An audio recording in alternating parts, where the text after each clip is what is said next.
Staying with India's neighborhood, there are massive protests in Nepal.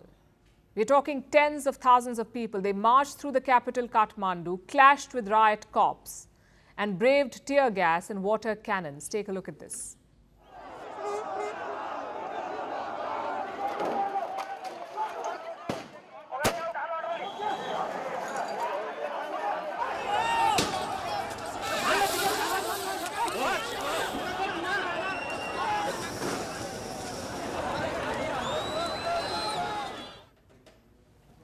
Scenes like that mean only one thing: a lot of passion.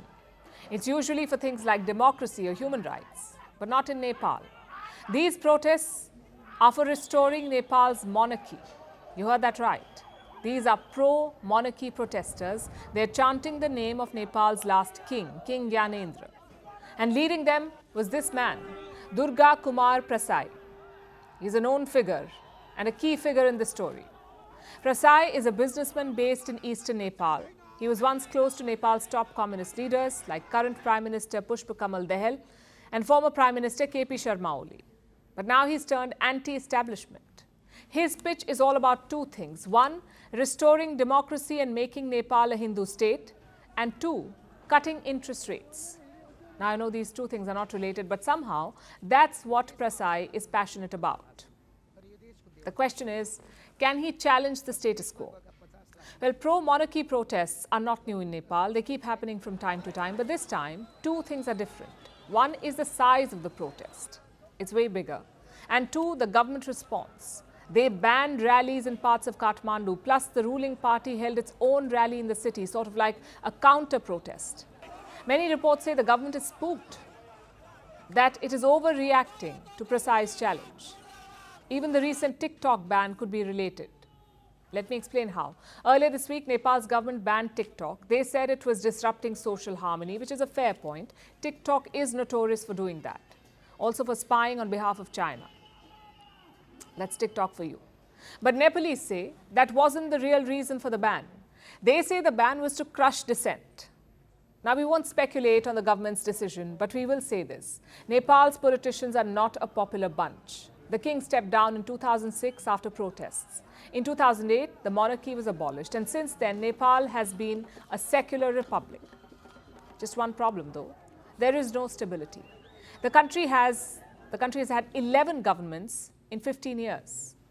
6 prime ministers have served less than 1 year in office. Of course, such instability has consequences. Nepal's average inflation was 7.7% this year.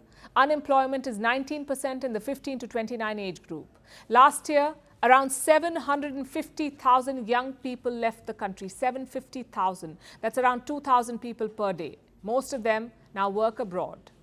And you can't really call it migration. It's more of an exodus. My point is, there is anger against the politicians of Nepal. The likes of Durga Prasai are tapping into this anger. But their solution?